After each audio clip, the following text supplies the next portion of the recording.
Dear students, last video lecture में हमने class C और class T commutation of thyristor को डिस्कस किया था। आज के इस वीडियो लेक्चर में हम लोग gate drive circuit of thyristor को डिस्कस करने जा रहे हैं। तो पहले जानते हैं कि गेट ड्राइव सर्किट क्या होता है और गेट ड्राइव सर्किट की हमें क्यों जरूरत होती है। इसके लिए हम लोग सबसे पहले थायरिस्टर को डिस्कस करते हैं। We have a thyristor. इस थायरिस्टर में हमारे पास पता है एनोड, कैथोड और ये रहा हमारा गेट टर्मिनल। अब क्या होता है, किसी थायरिस्टर को टर्न ऑन करने के लिए और उसे कंट्रोल्ड वे में टर्न ऑन करने के लिए हमारे पास गेट टर्मिनल दिया होता है। This is the control terminal of thyristor. और हम लोग क्या करते हैं कि इस गेट टर्मिनल के थ्रू कुछ करंट फ्लो कराते हैं और इस करंट के कारण ये थायरिस्टर हमारा टर्न ऑन होता है। अब हमें देखना है कि हम कितना करंट फ्लो कराएंगे इस थायरिस्टर से होकर। तो जब हम करंट को इस थायरिस्टर से होकर गेट के थ्रू फ्लो कराएंगे तो इस करंट को जनरेट करने के लिए हमारे पास क्या होना चाहिए, कुछ वोल्टेज सोर्स होना चाहिए।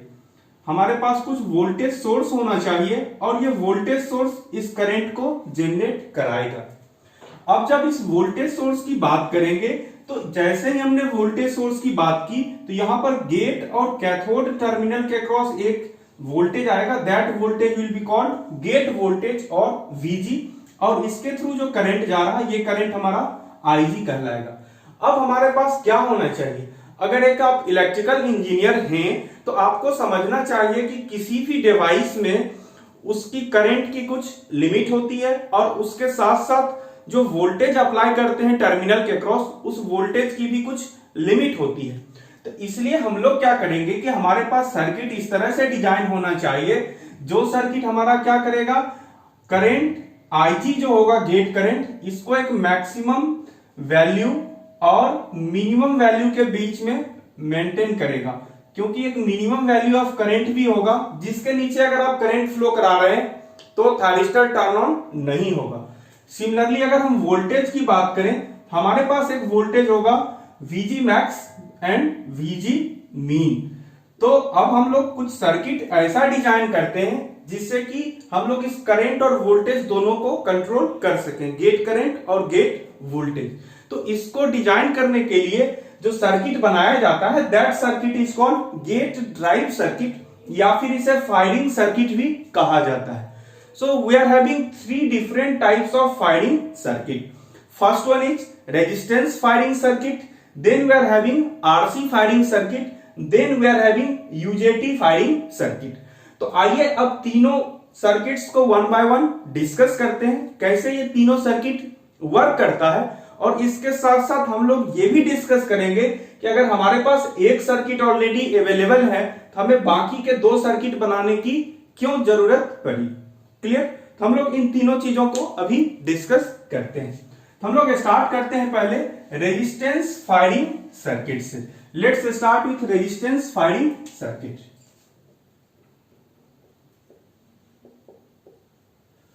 Let's start with resistance firing circuit. तो रेजिस्टेंस फायरिंग सर्किट को अगर हम देखें तो इसके लिए हमें एक सर्किट पहले ड्रॉ करना पड़ेगा। हम लोग देखते हैं फायरिंग सर्किट कैसे बनता है, रेजिस्टेंस फायरिंग सर्किट। तो देखिए हमारे पास एक एसी सप्लाई है। We are having AC supply Vs, this is equal to Vm sine omega T. Clear? अब हम लोग क्या करेंगे, यहां पर चूंकि हमारे पास एक थायरिस्टर होता है, पहले हम लोग क्या करते हैं, एक लोड कनेक्ट करते हैं इसके और थायरिस्टर के बीच में एक लोड कनेक्ट करते हैं। ये रेजिस्टिव लोड है, इसका कुछ वैल्यू RL है और इसके साथ हमने कनेक्ट कर दिया एक थायरिस्टर को हमने कनेक्ट कर दिया। क्लियर?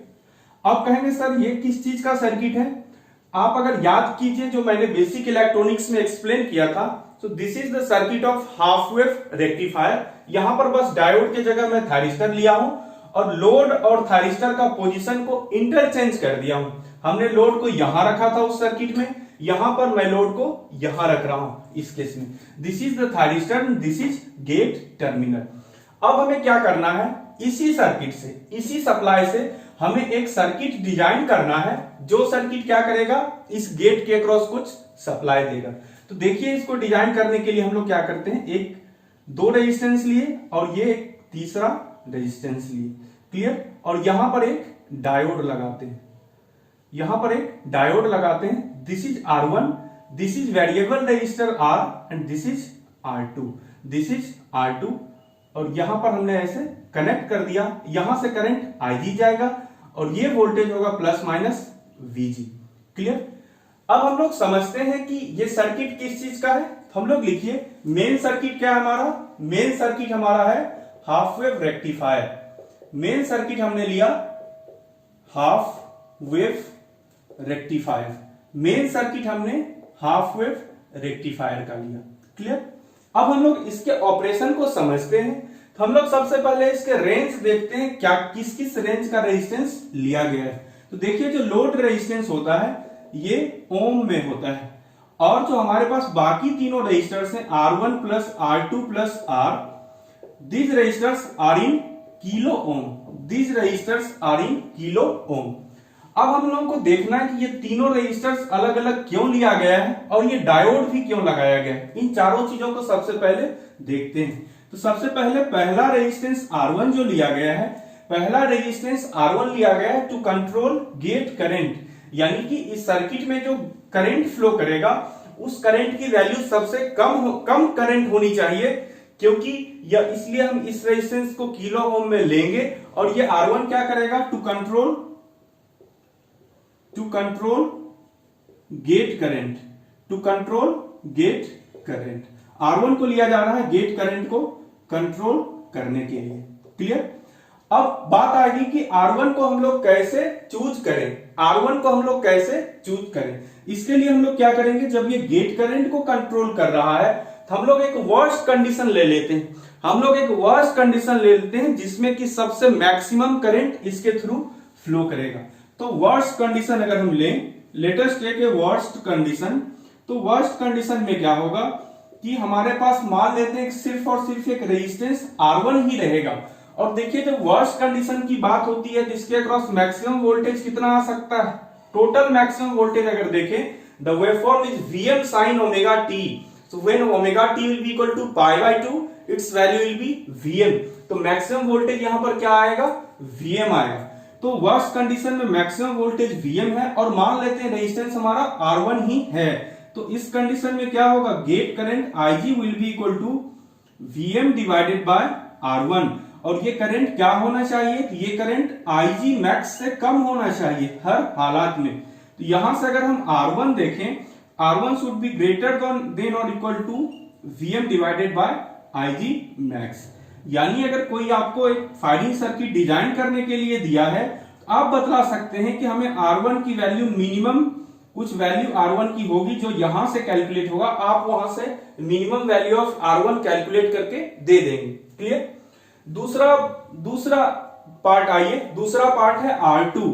R2 का काम क्या है, R2 का काम है to control gate voltage, R2 का काम है टू कंट्रोल गेट वोल्टेज। तो जब हम गेट वोल्टेज की बात कर रहे हैं तो गेट वोल्टेज के लिए हमें क्या करना पड़ेगा, यहां भी हम क्या करेंगे, एक वर्स्ट कंडीशन को डिस्कस करेंगे। अगर आप एक वर्स्ट कंडीशन को डिस्कस कर रहे हैं तो वर्स्ट कंडीशन आपको क्या मिलेगा, वर्स्ट कंडीशन अगर आप लें, if you are taking worst condition, तो वर्स्ट कंडीशन आपको क्या मिलेगा, यहां का मैक्सिमम वोल्टेज V1 है, तो अगर आप VG वोल्टेज का एक्सप्रेशन लिखेंगे Vm into potential divider rule apply कर दीजिए। और मान लीजिए कि अब ये एक रेजिस्टेंस R भी नहीं था, अगर R रहा होता तो R की वैल्यू 0 है, तो हमारे पास रेजिस्टेंसेज है R1 और R2। तो Vm इंटू और इस रेजिस्टेंस को हम कंसीडर इसलिए नहीं कर रहे हैं क्योंकि इसकी वैल्यू ऑलरेडी बहुत कम है।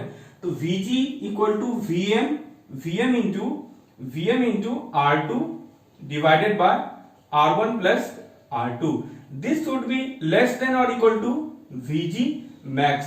तो अब आप यहां से R2 की वैल्यू कैलकुलेट कर सकते हैं, ये एक आप R2 की वैल्यू डिजाइन कर सकते हैं, बिकॉज जब आपके पास R1 का वैल्यू फिक्स हो जाएगा, R1 के वैल्यू को फिक्स कर दीजिए और यहां से R2 डिजाइन कर लेंगे। जब आपने R1 और R2 डिजाइन कर लिया तो अगली बार बात आती है डायोड की, कि इस डायोड का काम क्या है।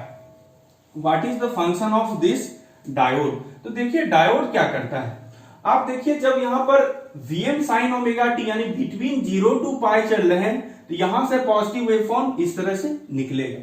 जब यहां पर पाई टू 2 पाई अगर सर्किट आएगा तो पाई टू 2 पाई यानी जैसे ही निगेटिव करंट फ्लो कराओगे, निगेटिव करंट फ्लो कराओगे क्या होगा, इस थारिस्टर से होकर तो पास करेगा नहीं। अब ये करंट क्या करेगा, इस सर्किट से होकर पास होने की कोशिश करेगा, लेकिन चूंकि आपने यहां पर एक डायोड लगा रखा है इसलिए निगेटिव करंट इस लोड के क्रॉस नहीं जाएगा। Because when you are designing a rectifier, so while designing a rectifier there must be only one direction of voltage and current across the load, यानी V0 हमारा यहां पर कुछ इस तरह से ही मिलना चाहिए। लेकिन जैसे आप रिवर्स करंट फ्लो करा दिए इसका मतलब कुछ मतलब ही नहीं रह जाएगा आपके पास इस रेक्टिफायर को बनाने का, इसलिए डायोड लगाना जरूरी है। तो डायोड का काम क्या है, diode it rejects negative current, it rejects negative current between pi to 2 pi, clear, it rejects negative current between pi to 2 pi।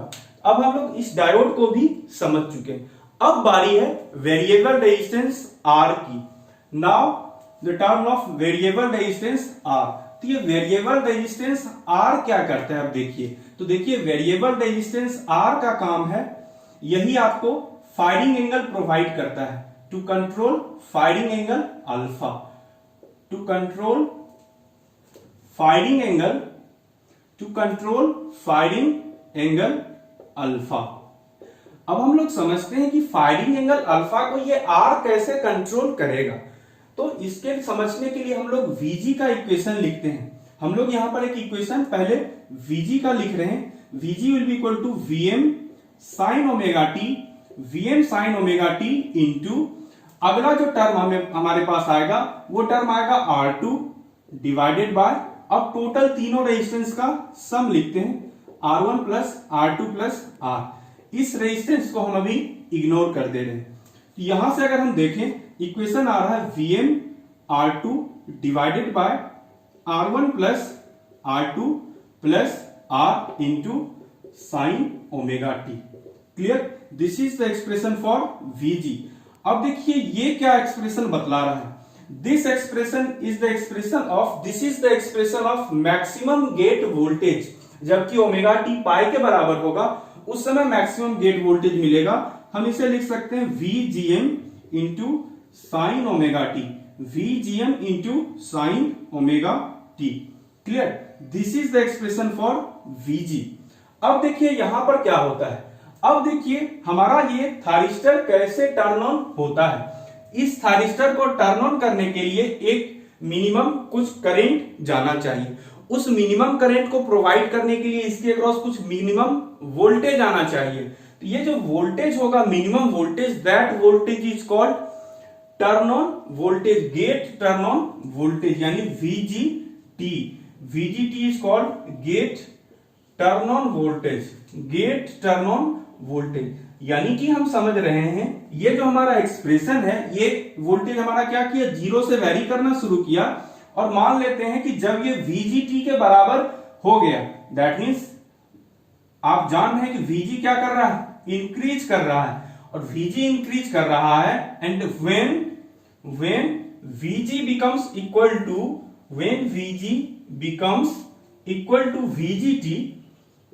to VGT, जब VGT के बराबर हो जाएगा उस कंडीशन में क्या होगा, थारिस्टर ऑन हो जाएगा। In that condition thyristor will be turn on. तो इसी वोल्टेज को हम क्या लिखेंगे, this should be equal to VGT to turn for the successful turn on of the thyristor. तो अब देखिए यहां से हमारे पास एक्सप्रेशन क्या आ रहा है, sign omega T is coming VGT divided by VGM, sine omega T is coming VGT divided by VGM, clear. तो अब हम लोग इसी ओमेगा टी को क्या कहते हैं, यही ओमेगा टी हमारा, क्योंकि अब VGT की कुछ वैल्यू है, VGM की कुछ वैल्यू फिक्स है, यानी ओमेगा टी की कुछ फिक्स वैल्यू आएगी, this value is called firing angle alpha. तो यहां से हम लोग डायरेक्ट लिख रहे हैं firing angle alpha will be equal to sine inverse VGT divided by VGM. Firing angle alpha will be equal to sin inverse VGT divided by VGM. Clear? So this is the value of alpha. अब हम लोगों को देखना है, हमने बतलाया था कि रेजिस्टेंस R के साथ अल्फा वैरी करेगा, तो रेजिस्टेंस R के साथ अल्फा कैसे वैरी करेगा, इसके लिए हम लोग क्या जानेंगे, हम लोग कुछ रिलेशंस को समझते हैं। अब देखिए आप यहां पर अगर आप देखेंगे R को, आप देखिए मैं सर्किट बना रहा हूं, मैं सर्किट यहां पर मैं एक्सप्रेशन लिख रहा हूं VGM का, सिर्फ मैं VGM का एक्सप्रेशन लिख रहा हूं। VGM is equal to VM into R2 divided by R1 plus R2 plus R। अब आप क्या देख रहे हैं, if you are increasing R then the value of VGM will be decreased. तो जब VGM डिक्रीज करेगा और जब VGM डिक्रीज करेगा तो ये टोटल टर्म क्या होगा, इंक्रीज करेगा, hence alpha will be increased.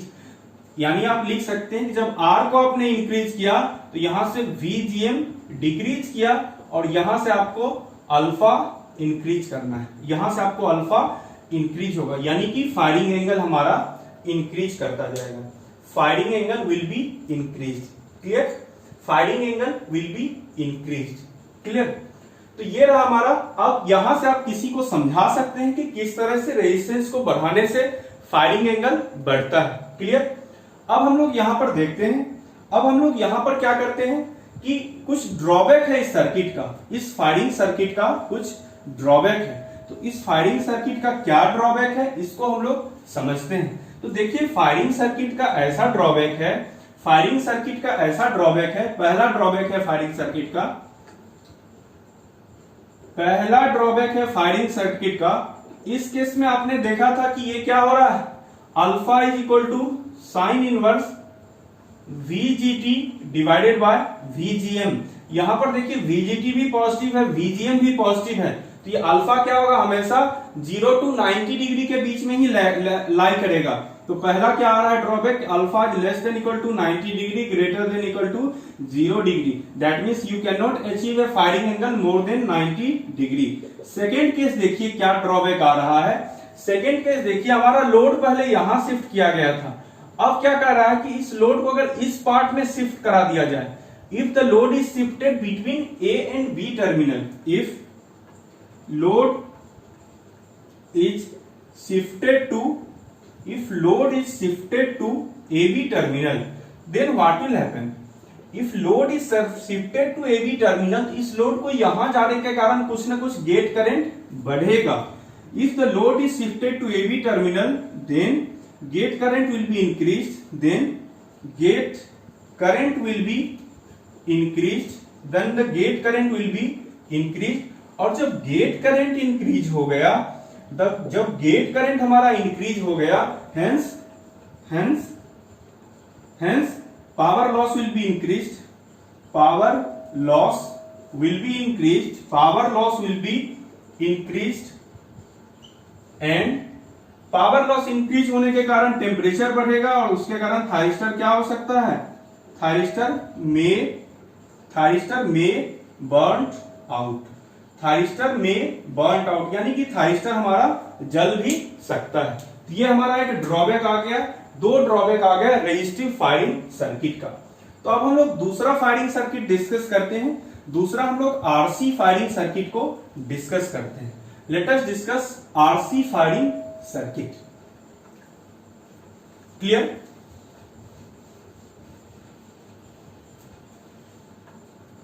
Second is RC firing circuit.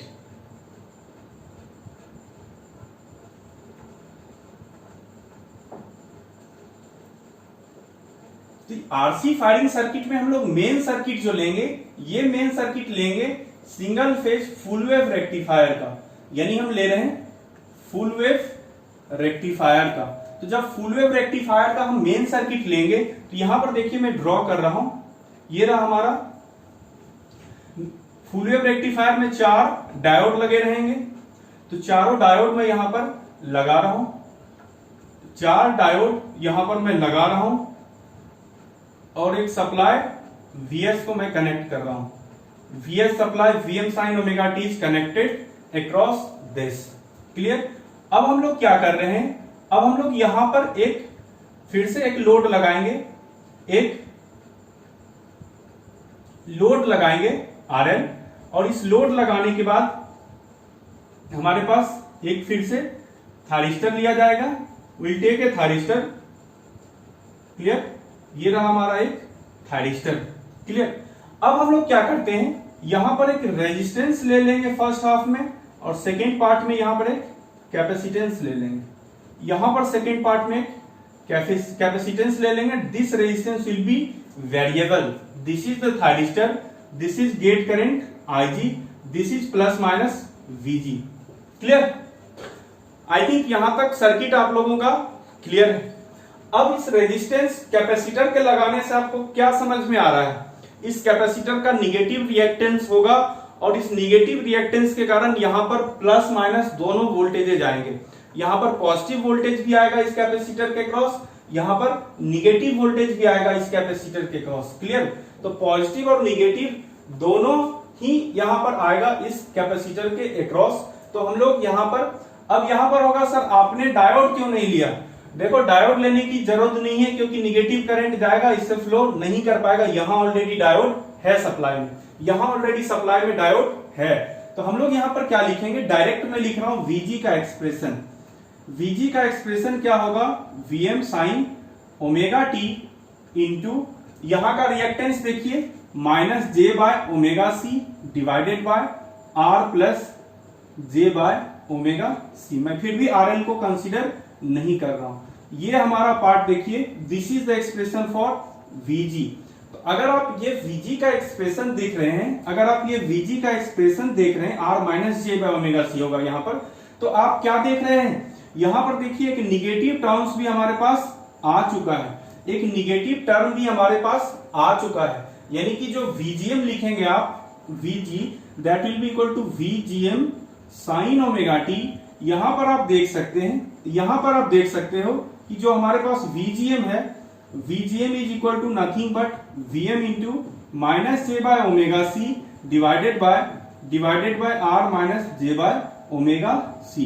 अब आप देख सकते हैं कि ये यहां पर वैल्यू क्या होगा, VGM ये पॉजिटिव भी होगा, ये निगेटिव भी होगा। VGM हमारा पॉजिटिव भी मिलेगा, VGM निगेटिव भी मिलेगा। तो जब VGM निगेटिव मिलेगा तो क्या होगा, यहां पर इफ VGM इज निगेटिव, तो मैं यहां एक्सप्रेशन लिख रहा हूं, अल्फा क्या होगा, साइन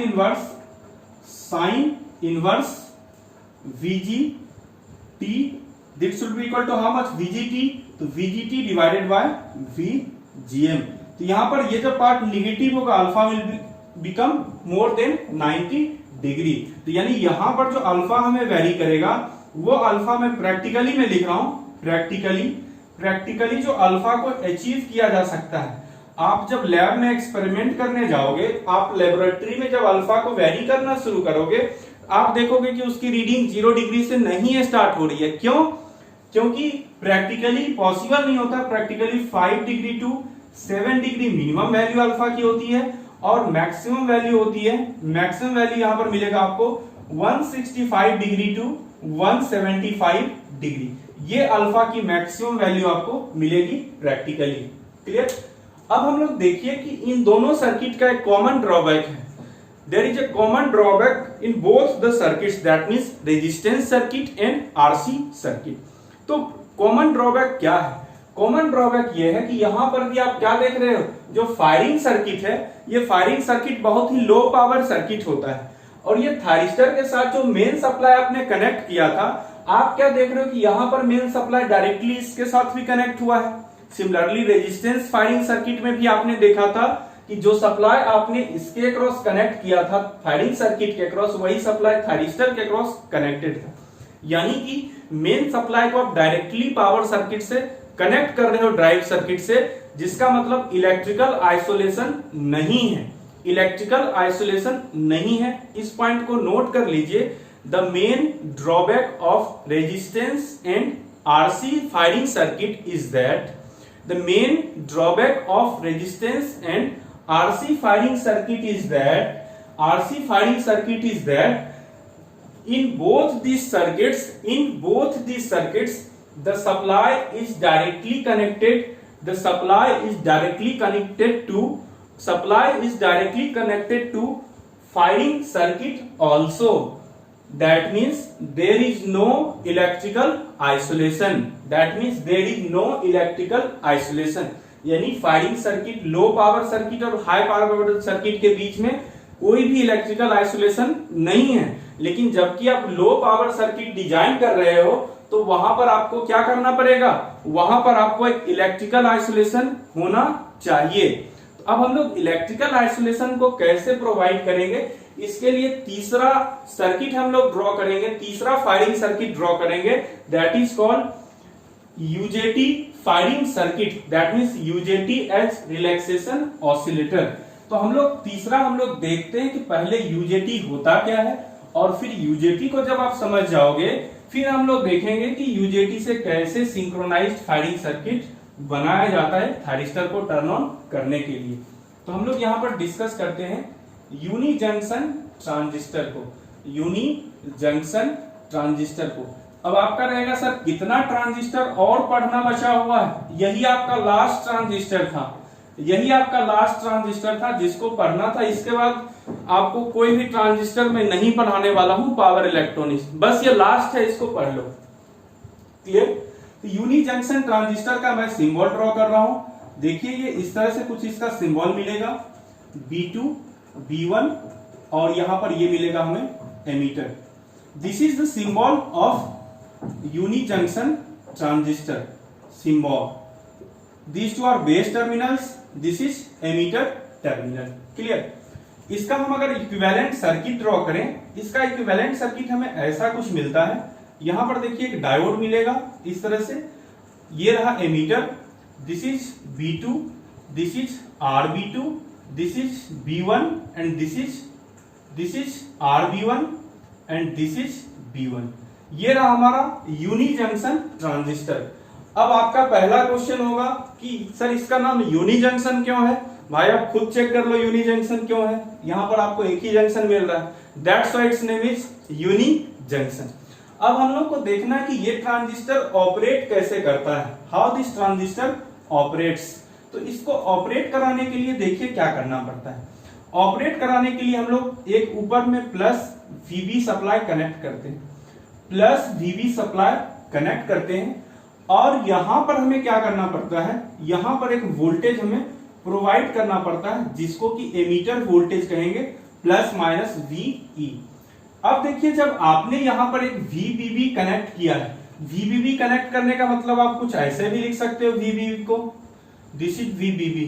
क्लियर? अब आपको ज्यादा क्लियर समझ में आएगा, क्योंकि आपको क्या करना है, यहां पर एक्सप्रेशन लिखना है। एक्सप्रेशन क्या लिखोगे, इसके अक्रॉस वोल्टेज क्या होगा, प्लस VRB1, इसके क्रॉस वोल्टेज आएगा। इस वोल्टेज का अगर हम एक्सप्रेशन लिखें, आप अभी इस सर्किट को भूल जाओ, यहां पर क्या करोगे, किरचॉफ्स वोल्टेज लॉ लगा दो, जहां कुछ नहीं मिले किरचॉफ्स वोल्टेज लॉ। देख सकते हो पावर इलेक्ट्रॉनिक्स कितना इजी है, आपका यहां भी काम किरचॉफ्स वोल्टेज लॉ से चल जा रहा है। आप कुछ ऐसे ही सब्जेक्ट पढ़ते रहो जिसमें आपको किरचॉफ्स वोल्टेज लॉ और किरचॉफ्स करंट लॉ से काम चलता रहे। आप इलेक्ट्रॉनिक्स पर हो, पावर इलेक्ट्रॉनिक्स पर हो, नेटवर्क थ्योरी पर हो, इन सारे सब्जेक्ट्स को पढ़ते रहो। तो VRB1 क्या लिखेंगे, VBB into RB1 divided by RB1 plus RB2। इसको आप लिखते हैं ईटा इंटू VBB।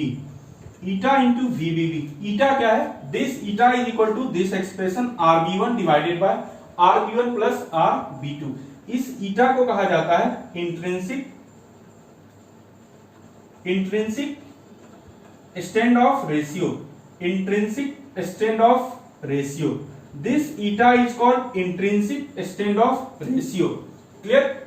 अब कहोगे सर इसका एक्सप्रेशन लिखने का टारगेट क्या है? टारगेट यह है कि देखो भाई जब यहां आप सप्लाई दोगे, एक डायोड के अक्रॉस भी कुछ वोल्टेज आएगा, भले 0.7 वोल्ट हो लेकिन वोल्टेज आएगा। अगर हम इन दोनों वोल्टेज को सम करें तो that sum is called VP और this is equal to VD plus VRB1, और you can also write VD plus eta into VBB। भाई ये VP क्या है, this voltage is called point voltage, this voltage is called point voltage. ये point voltage क्या है? Point voltage क्या है? अब देखिए पॉइंट वोल्टेज क्या है, अभी तक यानी कि यहां पर VB के कारण, अब इस एमीटर वोल्टेज को भूल जाइए, अभी तक आपने सप्लाई नहीं दिया है एमीटर के क्रॉस, आपने सप्लाई नहीं दिया है। आप क्या देख रहे हो, इस टर्मिनल के क्रॉस कितना वोल्टेज मिल रहा है? इस पॉइंट का वोल्टेज हमें मिल रहा है VP, this is equal to VD plus VR B1।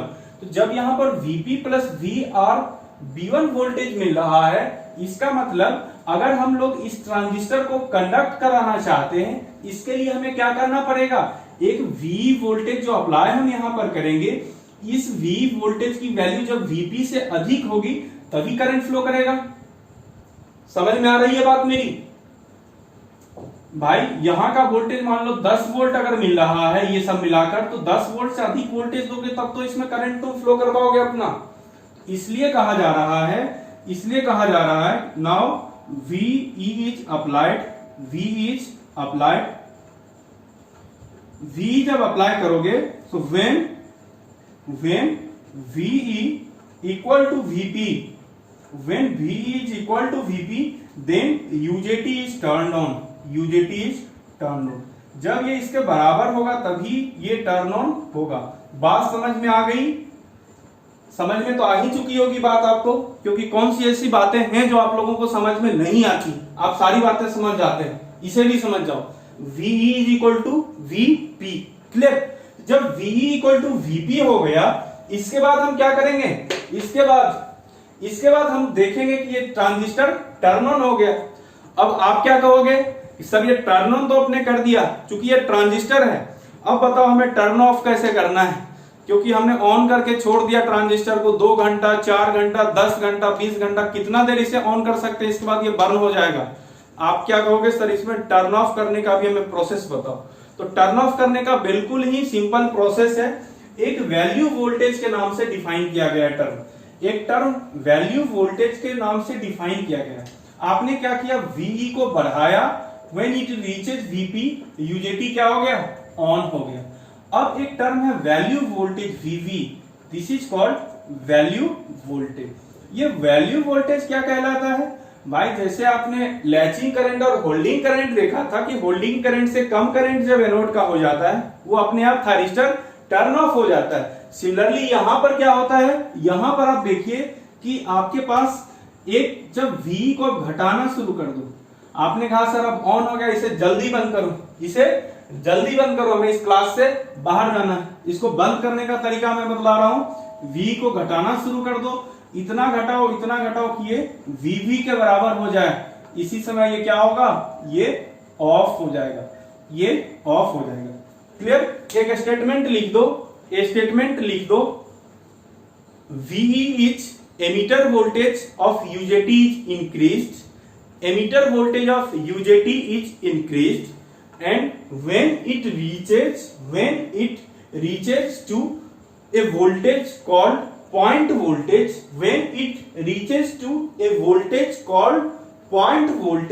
then UJT is turned on, now when VE is decreased, when emitter voltage is decreased, and when it reaches to a lower value, called value voltage, then UJT is turned off, तो अब आप क्या समझ रहे हैं? अगर आपने electronics थोड़ा बहुत ही पढ़ा है, आप कह दोगे कि सर ये कहीं ऑसिलेटर के तरह तो काम नहीं करने वाला है। बिल्कुल ये ऑसिलेटर के तरह ही ये ट्रांजिस्टर काम करता है। इस ट्रांजिस्टर के बारे में कहीं भी पढ़ेंगे आपको क्या कहा जाएगा? भाई इस ट्रांजिस्टर से आप एक ऑसिलेटर बना लो, और उस ऑसिलेटर को यूज करते रहो फायरिंग सर्किट ऑफ थायरिस्टर में। क्लियर? यही इसका एप्लीकेशन है UJT का। तो मैं लिख रहा हूं directly UJT H relaxation oscillator,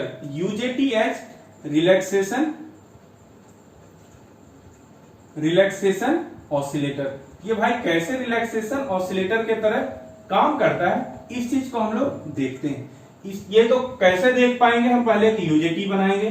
चलो भाई हमने यूजेटी बना दिया, रेजिस्टेंस लगा दो, लो मैंने रेजिस्टेंस लगा दिया RB2 RB1।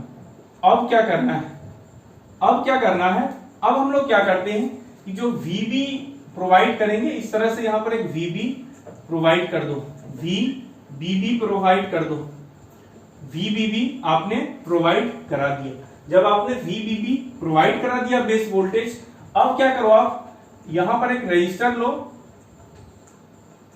और यहां पर एक कैपेसिटर लो, यहां पर एक रेजिस्टर लो और यहां पर एक कैपेसिटर लो, और फिर देखो कैसे ये वर्क करता है।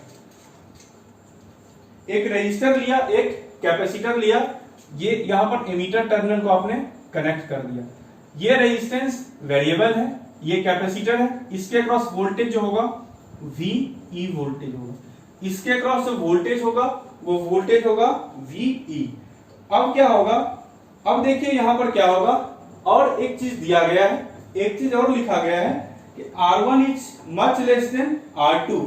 यहां पर जो रेजिस्टेंस R1 है और एक रेजिस्टेंस यहां R2 आपने लगाया है, R1 is much less than R2।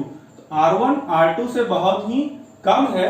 इस केस में मैं एक फॉर्मूला लिख रहा हूं डायरेक्ट, मैं डायरेक्ट फॉर्मूला लिख रहा हूं टाइम पीरियड का, मैं डायरेक्ट टाइम पीरियड का फॉर्मूला लिख रहा हूं T is equal to RC ln 1/1 minus eta. तो यहां से हम लोग फ्रीक्वेंसी अगर लिखें टाइम पीरियड का रिवर्स, ये होगा 1/RC ln 1/1 माइनस ईटा। अब आपका कहना होगा कि सर ये कहां से टाइम पीरियड की बात आई, ये टाइम पीरियड की बात कहां से आ गई? तो देखो भाई टाइम पीरियड की बात को कैसे समझते हैं हम लोग। इसके लिए हमें अब एक वेवफॉर्म ड्रॉ करना है, एक वेवफॉर्म ड्रॉ करना है कि कैसे एक रिलैक्सेशन ऑसिलेटर की तरह ये काम करेगा। तो देखो आप ये समझ सकते हो, यहाँ पर कैपेसिटर लगाया गया है, ये RC सर्किट है, this is RC circuit, there is voltage. तो इस कैपेसिटर के क्रॉस क्या होगा, ये कैपेसिटर चार्ज करना स्टार्ट करेगा, ये कैपेसिटर डिस्चार्ज। कैपेसिटर का काम क्या होता है, it will be charging, it will be discharging. RC circuit में कैपेसिटर और इसके अलावा कुछ करता ही नहीं, उसका काम ही है चार्ज होना और डिस्चार्ज होना। तो इसके लिए मैं एक वेवफॉर्म ड्रॉ कर रहा हूं, इसके लिए मैं एक वेवफॉर्म ड्रॉ कर रहा हूं इस कैपेसिटर के लिए। क्लियर, आप लोग भी ड्रॉ कीजिए इस वेवफॉर्म को। कैपेसिटर वोल्टेज इस तरह से बढ़ेगा, कैपेसिटर वोल्टेज इस तरह से बढ़ेगा और ये कैपेसिटर वोल्टेज इस तरह से घटेगा। जब घटा वोल्टेज फिर से इसको चार्ज करो, क्योंकि आप क्या कर रहे हैं, यूजेटी को आप ये समझ लो, यूजेटी को ऑन और ऑफ करा। ये ऑन और ऑफ कराने का मतलब क्या है वो भी मैं आपको समझा रहा हूं। ऑन और ऑफ कराने का मतलब यूजेटी का है कि आपका वोल्टेज जैसे ही इंक्रीज कर रहा है, UJT starts conducting when the voltage this VE, this is the graph of VE। ये VE का ही ग्राफ है। आपने यहां पर सप्लाई दिया, ये सप्लाई दिया, ये क्या हुआ, ये कुछ रेजिस्टेंस की वैल्यू है, सप्लाई दिया, इस कैपेसिटर के क्रॉस वोल्टेज इंक्रीज करना शुरू किया, ये वोल्टेज इस तरह से इंक्रीज किया। इस पॉइंट पर जैसे ही वोल्टेज पहुंचा, इस पॉइंट पर वोल्टेज पहुंचते ही ये थायरिस्टर क्या हुआ, ये ट्रांजिस्टर यूजेटी टर्न ऑन हो गया। ये यूजेटी जैसे ही टर्न ऑन होगा, अब देखो यूजेटी का क्या, यूजेटी के साथ क्या एक यूनिक फीचर है, ये है VRB1। आप इस बात को नोट करिए कि जो इसका रेजिस्टेंस है, टेम्परेचर कोफिशिएंट ऑफ रेजिस्टेंस इसका निगेटिव होता है। The temperature coefficient of resistance of UJT is negative. Temperature coefficient, UJT has negative temperature coefficient of resistance, UJT has negative temperature coefficient of resistance. इसके कारण क्या होगा, इसके कारण क्या होगा कि ये यूजेटी जो है हमारा, ये यूजेटी का जो आपने वोल्टेज देखा था VE equal to VD plus eta VRB1, तो ये क्या होगा, ये रेजिस्टेंस कम हो गया, ये वोल्टेज क्या होगा, कम होना शुरू होगा। When this voltage will be decreased, VE will start decreasing। ये VE इस तरह से डिक्रीज करना शुरू करेगा। अब क्या होगा कि VE जैसे एक मिनिमम वैल्यू पर पहुंचा, एक VE जैसे मिनिमम वैल्यू पर पहुंचा, अब क्या होगा, फिर से ये चार्ज होना स्टार्ट होगा कैपेसिटर, और फिर से ये वोल्टेज बढ़ेगा घटेगा, वोल्टेज बढ़ेगा घटेगा। तो भाई ये जब वोल्टेज इंक्रीज और डिक्रीज हो रहा है तो आपको क्या मिल रहा है, ये वोल्टेज जब इंक्रीज और डिक्रीज हो रहा है इस वोल्टेज से आपको क्या मिल रहा है, आपको यहां से क्या मिल रहा है VB1। देखिए आप जो ये वोल्टेज है आप डायोड के अक्रॉस वोल्टेज को अगर नेग्लेक्ट कर दें तो कहीं कहीं यही वोल्टेज आपका VB1 के अक्रॉस अपियर हो जा रहा है।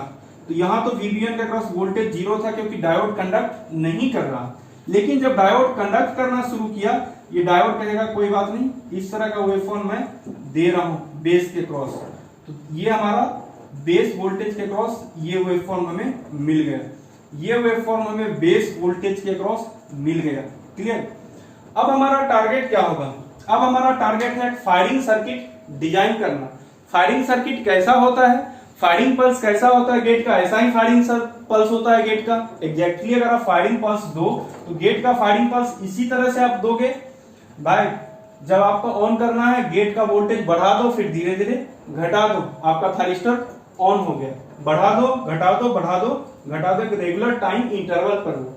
इसी टाइम इंटरवल को मैं लिखा हूं T equal to RC ln 1/1 minus eta and frequency is equal to RC 1/RC ln 1 डिवाइडेड बाय 1 माइनस ईटा।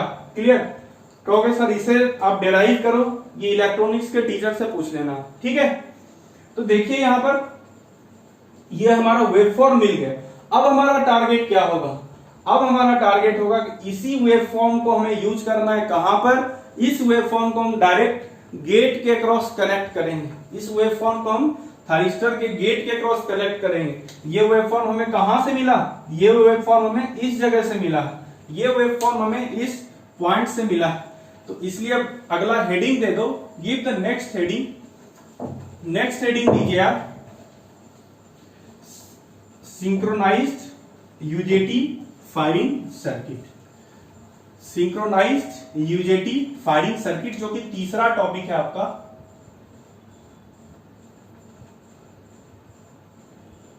Synchronised UJT firing circuit, synchronized UJT firing circuit. Clear.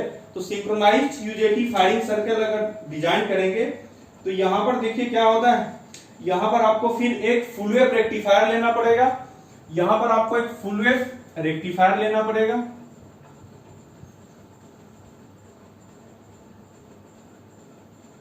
Diode लगाइए, एक आपने फुल वेव रेक्टिफायर बना दिया, वेरी गुड। अब कहोगे sir ये फुल वेव रेक्टिफायर हमें स्मूथ वेवफॉर्म तो देता नहीं है, इस तरह से वेवफॉर्म देता है। सर इसके वेवफॉर्म को कैसे ठीक करें, भाई इसके वेवफॉर्म को ठीक करना है, एक रेजिस्टेंस लगा दो और एक जीनर डायोड लगा दो। रिवर्स बायस कंडीशन में एक जीनर डायोड लगा दो। मान लो इसका जीनर वोल्टेज VZ 5 वोल्ट है, ये क्या करेगा 5 वोल्ट का कांस्टेंट वोल्टेज मेंटेन करेगा। इसके बाद आप क्या करो, इसके बाद हम लोग यूजेटी का फायरिंग सर्किट लगा देते हैं। इसके बाद जो आपने यूजेटी पढ़ा था उस यूजेटी को आप यहां पर अप्लाई करिए, जो पढ़े हैं उसको आप अप्लाई करिए, तभी कल्याण आपका हो सकता है। एक रेजिस्टेंस यहां है, एक रेजिस्टेंस यहां पर, एक आप इंडक्टर लीजिए, यहां पर एक आप देखिए चेंजेस कहां किया जा रहा है। अब यहां पर एक इंडक्टर लिया जा रहा है, यहां पर एक इंडक्टर लिया जा रहा है, this is R this is C plus minus VE plus minus VE। ये इंडक्टर क्या करता है, यानी कि ट्रांसफॉर्मर लीजिए, यहां इंडक्टर नहीं लेकर एक ट्रांसफॉर्मर लीजिए।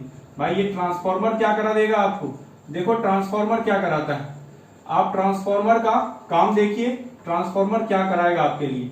आपके पास ये थारिस्टर है, आपके पास एक थारिस्टर है, यहां आपने लोड कनेक्ट किया है और ये आपका सप्लाई VS है।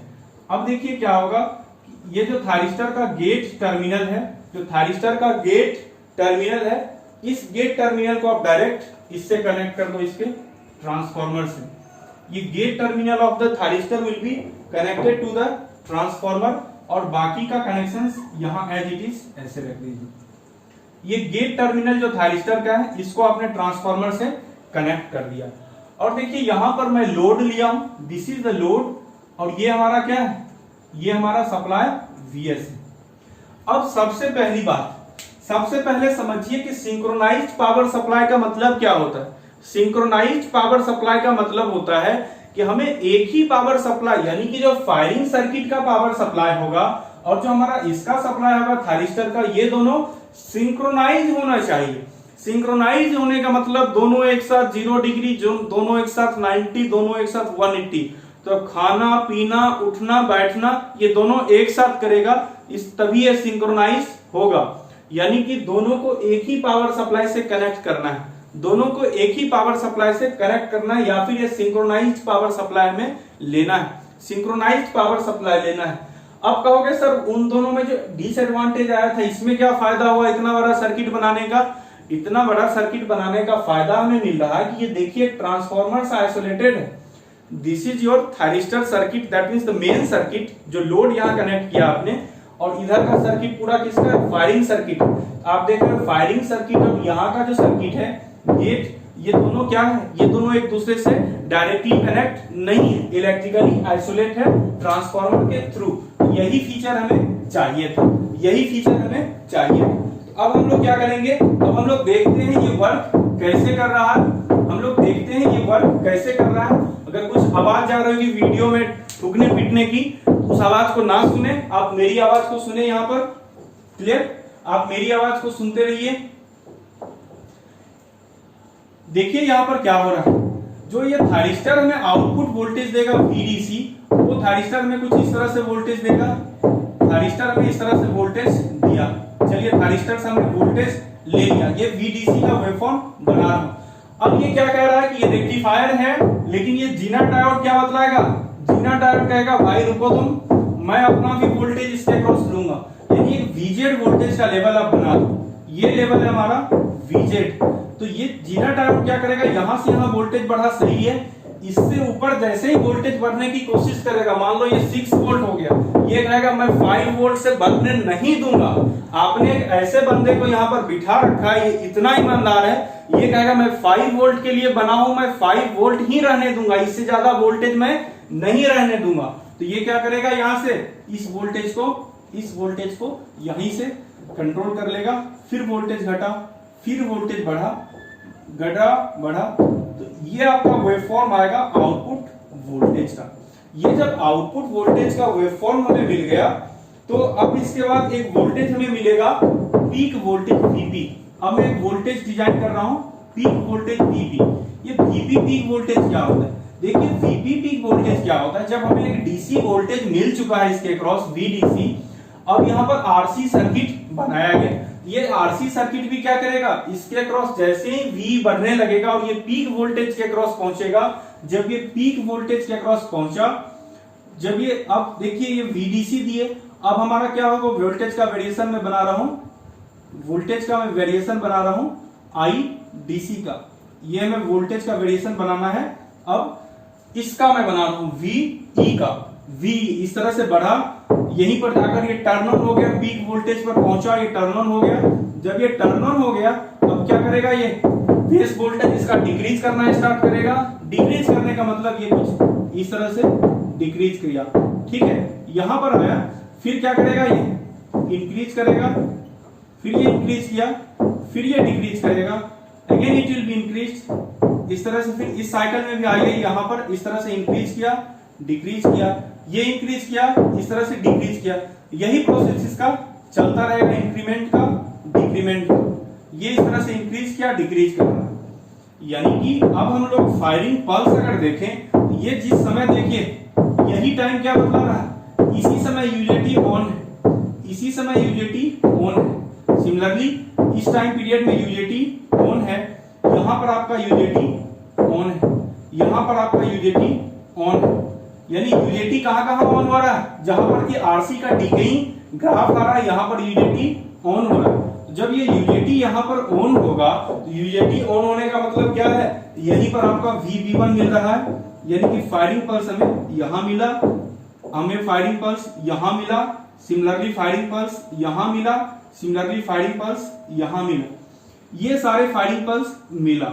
अब देखिए 0 से पाई से 2 पाई 3 पाई, यानी कि ये जो फायरिंग पल्स मिला इसी को कहेंगे अल्फा।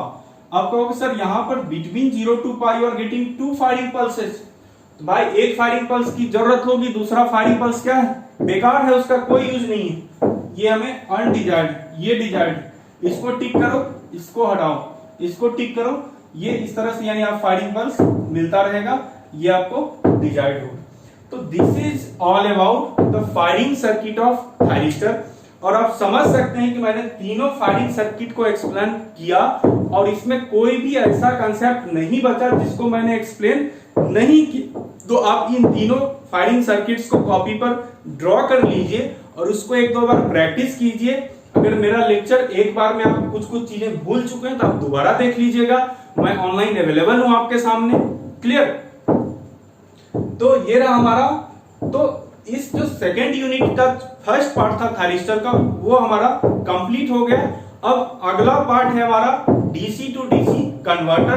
तो नेक्स्ट वीडियो लेक्चर में या तो हम DC to DC converter start करेंगे या फिर आप लोग अगर चाहोगे कि मैं रेक्टिफायर से स्टार्ट करूं, क्योंकि इसके बाद रेक्टिफायर ही बेसिक होता है, तो हम लोग थर्ड यूनिट का रेक्टिफायर से स्टार्ट कर सकते हैं।